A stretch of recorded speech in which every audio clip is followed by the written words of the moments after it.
Welcome to NBA Today with Malika Andrews, live from Los Angeles. Here is Wilson back on the ball. Wilson explosive! Whoa! The play of the 2026 Summer League. Ooh-wee. I mean, Caleb Wilson, he may be the future, but in the present, the biggest question is LeBron James. So coming up here on NBA Today, Shams is going to tell us just how close LeBron is to making a decision. Plus, Washington has everyone's attention. Is Anthony Davis part of the long-term vision in D.C.? We check in with the Wizards brass. And 2 All-Stars, only one backcourt. How fast can they find their flow in Minnesota? Hear from LaMelo Ball in his first press conference. NBA Today starts right now. My goodness, my friends, it feels good to be home. Tim McMahon, Kendrick Perkins, Chiney Ogwumike. I'm Malika Andrews. What did I miss, guys? What's going on? Well, howdy, Malika. Welcome back to this side of the pond. It's good to be back. Well, you were busy hanging out with all those royals over there. In England, we've just been waiting on word from the king. Waiting on word from LeBron James, and waiting and still waiting. But in the meantime, it's been the summer of LeBron, right? As the NBA world awaits his decision, but he's kept busy. LeBron and his 2016 Cavalier championship team, including our very own Richard Jefferson, they took a little trip abroad for the 10-year anniversary of the iconic 3-1 comeback. Amon Shumpert, he made the trip over there as well. But we can't talk about what LeBron's been up to without a little bit of golf. He's been in Ohio, Pennsylvania, the New York area, and he was across the pond as well, although I think it was Scotland, not London. And this past weekend, he was back in the Big Apple for a Jay-Z concert at Yankee Stadium. I wanted to go to that. I know you did too. And then he's scheduled to be at Fanatics Fest on Thursday for a live podcast episode of Mind the Game here. So LeBron's free agency, it's lasted about 2 weeks so far, making this already the longest free agency of his career when he's switched teams. If history is any guide, when he returned to Cleveland in 2014, the announcement came on July 11th. So Kendrick Perkins, we're bringing it back by popular demand. You have a word of the day on this entire LeBron situation. What is it, my friend? I do, Malika. And listen, I just realized that school is about to start again in about 3 weeks. Yeah. So Bron needs to hurry up. At this point, the word to describe what he's doing is grandstanding. Ooh. Grandstanding. I believe that he already knows where he wants to go, but the definition of grandstanding, the act or practice of behaving or performing in a showy way in an attempt to impress others. I believe that he already knows where he wants to go. I believe that LeBron James is in the moment where he wants to feel love. He's loving all the attention. He's loving the phone calls from all the different organizations that want him to come there. He's loving the phone calls from all the other stars and superstars around the league. And rightfully so, because guess what? If I was in this position, damn it, I would be grandstanding as well. But at some point, I want to go on vacation. At some point, I don't want to be on call for when LeBron James make his announcement. Damn it, hurry up. Hurry up. You might be on call for a couple more days here, Kendrick Perkins, because this has been unspooling since I left a couple of weeks ago. Chiney, LeBron is entering year 24, right? And I think we've talked so much about where he's going to go, what we could possibly be seeing. Enough guessing on that front. What is actually the most valuable skill that he is bringing to his next team now? He's going to turn 42 this season. So in the spirit of words of the day, I have one particularly for millennials because there was a crazy book and show. The word to describe what LeBron James brings to a squad is he's an anamorph. He's an anamorph, which means he can fit in with any type of basketball. He can fit in with any type of player because he has a skill set that continues to morph to what the team needs to be successful. We saw him last season with the Los Angeles Lakers. He morphed into one of the best, I can't believe we're saying this, third options based off of what we've seen historically in his career. Yeah. He was able to play alongside Luka Doncic and Austin Reeves seamlessly. But then in the same year, we saw what happened in Houston. I still have PTSD because he morphed back into a primary option and won them a playoff series just by the skin on his back and on his, chin. So when you think about LeBron James, he has every skill set: passing, basketball IQ, scoring. And so it's almost like that's why he has so many callers, because everyone knows they could use him, especially the championship pedigree. There's no reason to believe that at 42 years old, turning 42 in December, this man can't average 25 and 5 and be an all-star this season. Well, yeah, and I ain't got a fancy word because my IQ's not that high, but LeBron's is. You said it, right? not us. LeBron, look, he's still an amazing athlete, especially for his age, but his athleticism has waned a bit, as it tends to happen for guys in his 40s. Basketball IQ is still historically high. Wherever he goes, that team is going to get a massive boost of know-how, of smarts, of savvy. And that, to me, is the biggest thing that he's going to bring wherever he lands. This is a guy who's been in every situation, who's finished off a ton of playoff series, a ton of games. Whatever team gets him is going to get a whole lot smarter, as I've done thanks to Perk and Sinead. Well, there you go. This is what happens when Stanford joins the show. Perk, but to both of these guys' point, right? When you're looking at LeBron James, last year he became a option off ball. He's able to be that second, that third. If you're looking at a team like, I don't know, the Philadelphia 76ers, maybe on any given night he's the second, third option, or he's the 1-2 option. Are you holding up a 4? I mean, there's a lot of folks who want the ball in Philly. Sure, exactly. So for Perk, where do you see that best skill fitting? Well, to be honest with you, when it comes to the regular season, I would love to see LeBron James take a back seat, right? That's why, to me, Cleveland is so perfect for him, because Donovan Mitchell, James Harden, and Evan Mobley could get you through 82 games. Now, when you get to the postseason and you need LeBron to be that dude while still having the pieces around him, that's when LeBron James actually loves to show the world that I still could be a number 1 option. I still could be that floor general. So when you look at this order and you're looking at the betting odds, yes, they have the Cavs number 1 and Golden State number 2, which I believe that should be his top 2 destinations. But if I'm LeBron James, considering that my journey started in Cleveland and looking at their roster and what they did in the conference finals, I'm saying to myself, all they was missing was leadership. All they was missing was what Tim just said, the you know how, right? And LeBron James knows how to get it done. And so when you think about the positive impact that he could have on the mindset of a James Harden, Donovan Mitchell, and especially Evan Mobley, we talk about bringing the dogs out of players. That's what Braun could bring to Cleveland. Well, but are there more? We've been waiting on this for a while. Are there more options, do you think, from your reporting today than there were when this started, or is this happening because the list is getting more and more whittled down in terms of teams? The options are about 27 teams. It's been really 6 the whole time. I think it's down to 3. One of the 6, though, the Minnesota Timberwolves, that's the one where there's the cleanest fit. They've got a LeBron-sized hole at the 4 in their starting lineup at power forward. And so, again, that's the cleanest fit. However, I do fear that if LeBron went to Minnesota with Anthony Edwards, with LaMelo Ball, with all their antics, that beard's already got a lot of gray creeping in. I think by the time they came back to L.A. for their Christmas night matchup, he would look like Santa Claus. It would just be all white. Well, it takes one to know one, Tim. Let's get to LeBron's former teammate here, Anthony Davis. AD was in Vegas this past week. He was working out with his Wizards team. Now, remember, AD's yet to play a game with Washington. He sustained that left hand injury. It kept him out for the second half of the season. But Wizards general manager Will Dawkins, he spoke with Sirius XM on Davis's future. DC wants to be in DC. We're going to keep him there.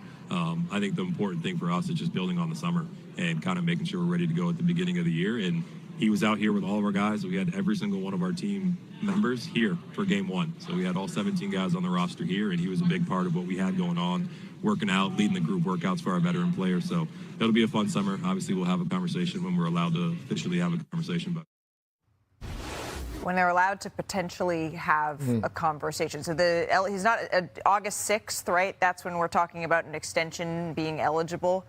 But it's their own players, so I would imagine that you give an inclination one way or another by now. Well, and you mentioned that left hand that healed right after the season and right after they maximized their lottery odds, which they end up winning again, AJ Dybanta. But it's fully healed now. Yeah. And I can tell you this, he can go like this. Gimme. Pay me. You paid Trae Young. You gave Trae Young essentially a max extension. I just don't know how you look Rich Paul and Anthony Davis in the eye and say, hey, we want you to just hold on. Just wait. We're not ready to extend you. I don't think that conversation would go very well. Shanae, what's your reaction to this? Is Washington, it's time to wake up. It's winning time. Finally, please, Lord, because it has been since the last time the Wizards won 50 games, 1979. The last time they won a playoff series, 2017. The last time they were in the playoffs, 2021. It's time to win. And I know that the Eastern Conference right now is an arms race, but when you look at their roster, you need a big three in a different way, especially when you have AJ Dybanta coming in at the literal 3-and-D position that can bring in an influx of accountability and just passion for the game. You have Trae Young, an all NBA type of point guard. He's always up there with scoring and assists. And you potentially have Anthony Davis as a center. We know what he's capable of. This is a solid roster to get wins. So if there's any time to turn things around, it is now, because the Washington Wizards fans, it feels like they've been sleeping for a while. It's a sleeping beauty. Time to wake up. Time to wake up. Well, it's now for the ownership, too. Yeah, go ahead, Bert. Yeah. No, what I was going to say was, for Anthony Davis, this is a moment for him to be selfish. Selfish in a way that you want to find a home. Like, if I'm Anthony Davis, I embrace this situation. I would actually go to Rich Paul, his agent, and tell him, I'm not looking to get traded to any other destination. No, I want to be in Washington. I want to show the world that I'm still AD. AD, when healthy, is still a top 10 to top 15 player in this league. He's still a guy that could go out there and is going to give you 25 points, 12 rebounds, and 2 blocks a night. And so, again, AD, I don't want to look at him on the back part of his career and look at him as a journeyman. Like, if he was to get traded and they was to move on from the Wizards and he wanted to go elsewhere, this will be his 14 in the last, year and a half?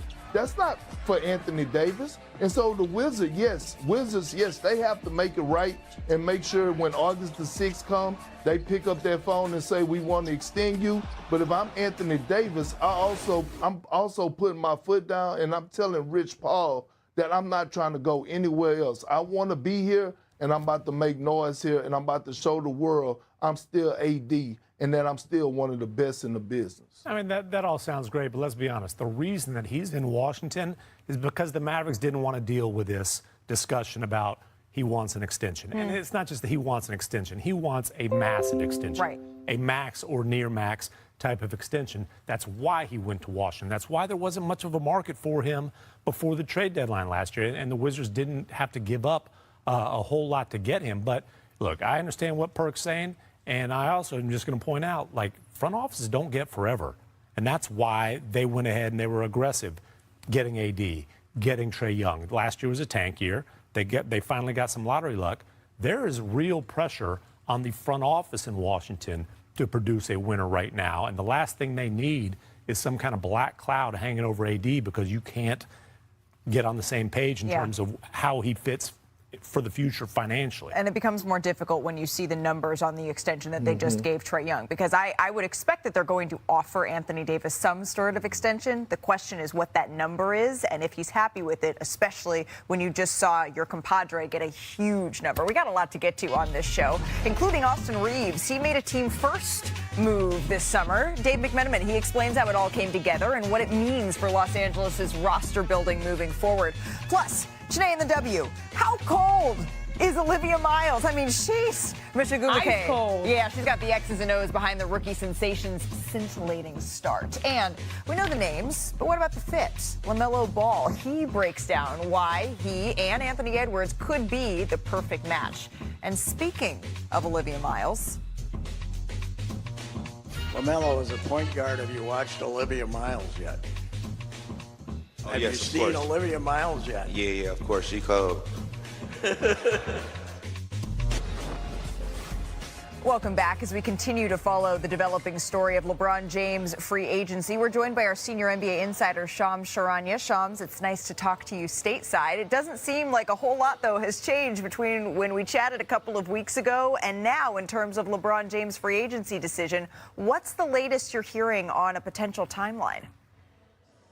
Malika, last time me and you shared the screen together, you were out there in Wimbledon, out in London, and we were breaking into a major program to discuss LeBron James deciding to leave the Lakers after 8 years to then play elsewhere for a historic 24th NBA season. At the time, I remember I told you my reporting was Cleveland, Miami, and Golden State were the 3 leaders for him. And now that you're stateside, some things have changed, some things are still the same. Okay. Those 3 teams are still in it. The Sixers have since acquired Jaylen Brown.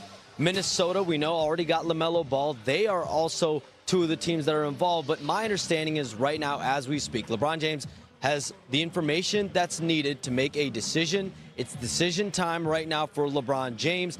Team presidents, GMs, they're all talking to Rich Paul here again this week. They've made all their pitches.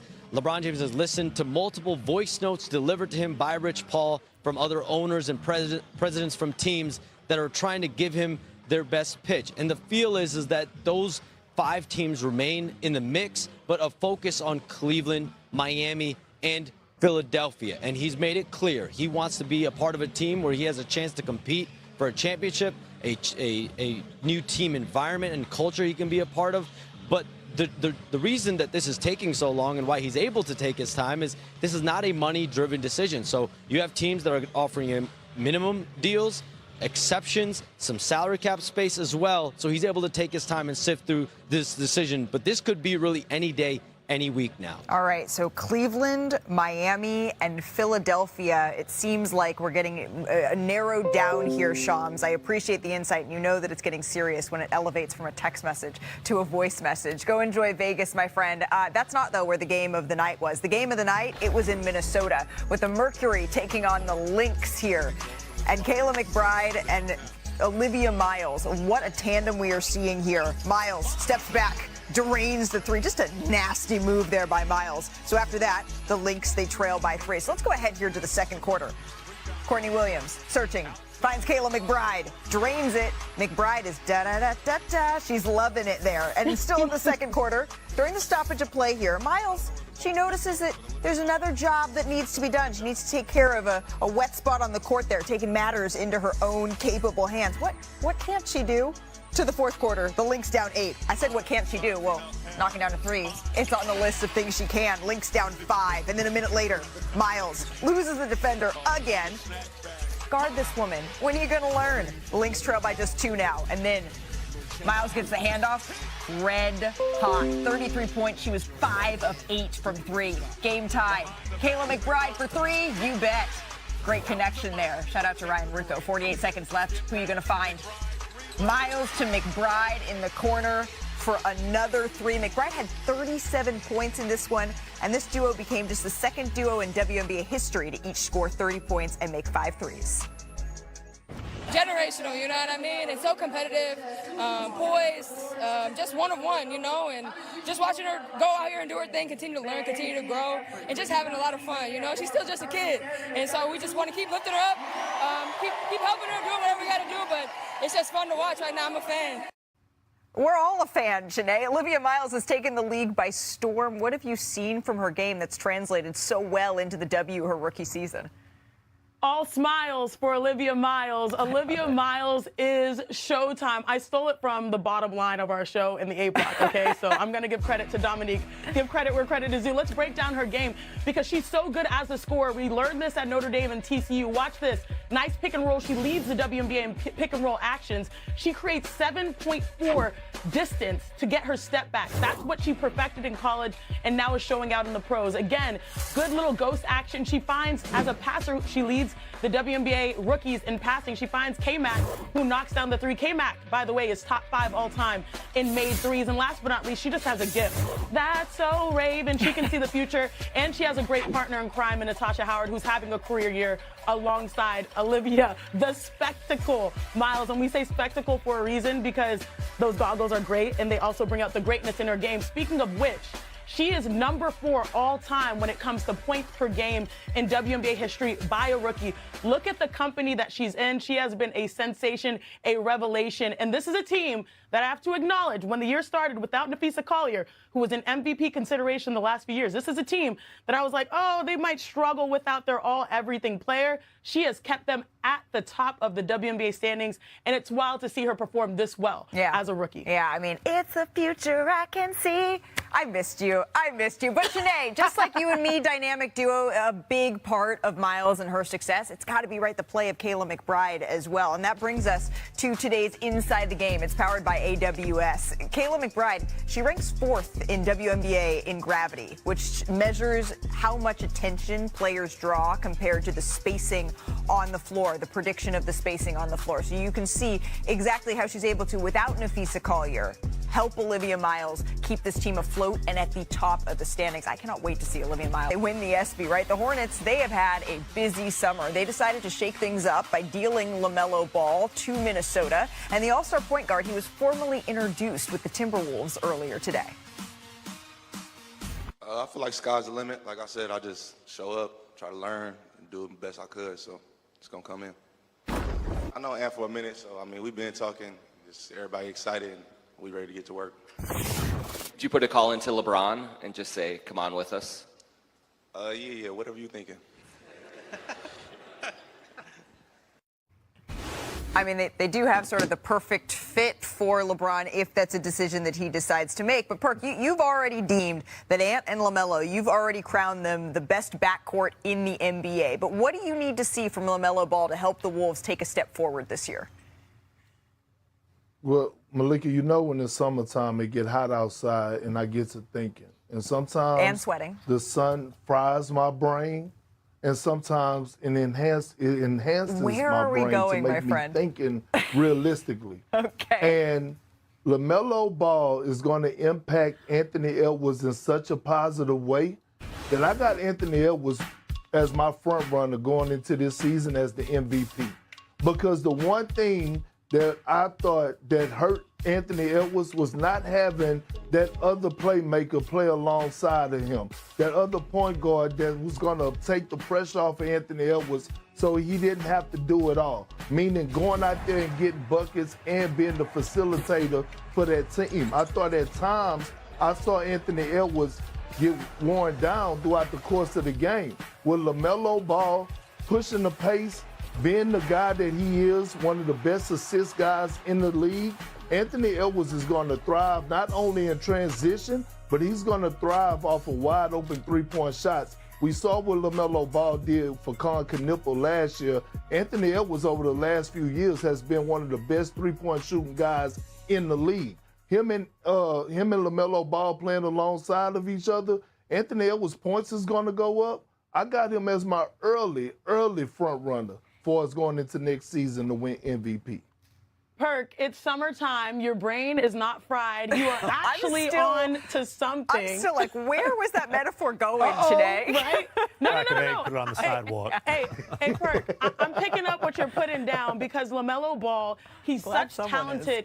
He's so talented as a scorer. Second most made threes last year behind Knipple, ironically, that he has a certain level of gravity to his game so that if he passes, it's going to separate him for a team, especially particularly the Timberwolves here. Look at this. He's a highlight. He can get up in the air, but he finds the shooter in the corner, knocks it down. And then on this next play, you're going to see a ghost screen where 9 times out of 10, this is the maturity of his game. Not just shooting it, going from good to great, making the extra pass.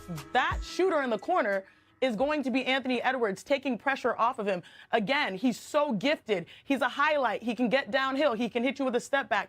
But the next level, which will absolutely be unlocked because there's pressure when you make, when you acquire a player of this magnitude, it's going to be him making his teammates better and not just getting his own. Yeah. I don't know if I'm going to say Ant is the MVP. Give me a couple more weeks to cook on that. But this is a good duo in the backcourt. Cook like Perk's brain out in the summer. Perk, you really cracked me up with that one. You really did. But Anthony Edwards has never finished above 7th in MVP voting. So that is a bold statement that you're making. We have been saying for a long time that Ant needs a point guard beside him, and now he is a great one in LaMelo Ball. We've never seen LaMelo, though, in the playoffs. And this, as good as an MVP would be, this is not a team that's measured in regular season success. This is a team that's measured in the postseason. And look, LaMelo is a great talent. He has not proven to be a great player yet. And I'm just telling you, the perception around the league is that the Charlotte Hornets did a nice job of kind of shining up LaMelo's value and shipping him out as soon as they had an opportunity to get something in return. He was in the same bucket with Ja Morant and with Trae Young last year. These max salary point guards who the perception around the league was they were very available. Now, The Hornets, they were the only one of those 3 teams that were able to get a pick in return. So give them credit there. As talented as LaMelo is, there's still a lot of skepticism around the league that he will be able to stay healthy. He did that last year. He will be able to impact winning. He did that to a certain degree last year, but as you said, it didn't get the Hornets into the playoffs. Now, he's the number 2 for the first time in his career in Minnesota. Right, and also they did a little bit of load managing of his minutes to make sure that he was healthy enough for the most important point of the season. But what the Timberwolves are hoping, betting on maybe, is that they're going to get that healthiest version of LaMelo. With the number 3 pick in Memphis, Cam Boozer, who went for a team-high 21 points against the Mavericks. Tim, have you seen enough to believe that the Grizzlies have found their next franchise cornerstone? Definitely a building block. I mean, big body, definitely got his daddy's frame, but Carlos did not pass the ball like that. That is a PowerPoint forward, big-time passer who's also going to be able to give you 20 and 10. I like PowerPoint forward. Next up, Bucks rookie Braden Burries, who has some lofty goals for himself, and he set these right out of the gate. You're going to gain so much experience in your rookie season. Can you set any specific goals for yourself? Yeah, I want to try to be an all-star my first year. I want to be in the Rising Stars game. I want to be a first-team all-rookie, rookie of the year, and just continue to get better. And I want to be in the playoffs, too. All right, Perk. So Burries has averaged over 22 points through the 3 Summer League games so far. Are you as high on his potential as he is?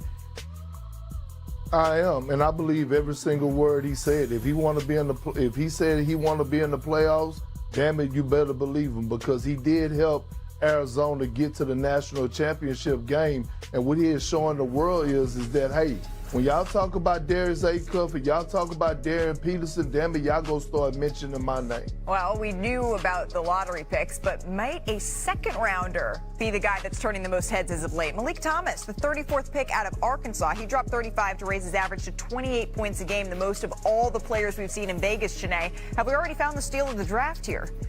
We might have, honestly, and I love when they asked him what are the Cavs getting. They said that, he said, you're getting my offense, you're getting my defense, you're getting my energy, and you're getting my leadership.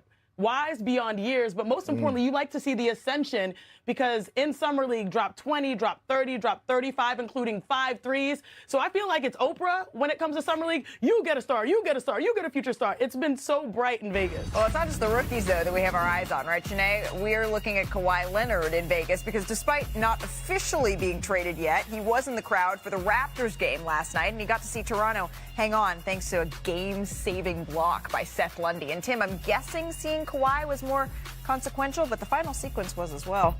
Can we see Adam Silver? Can we see a ruling on the whole aspiration saga? Can we see a conclusion? Right. I mean, seriously, like, you've got the Clippers kind of twisting in the wind. You've got Brandon Ingram twisting in the wind. The Toronto Raptors, can they go on about their business?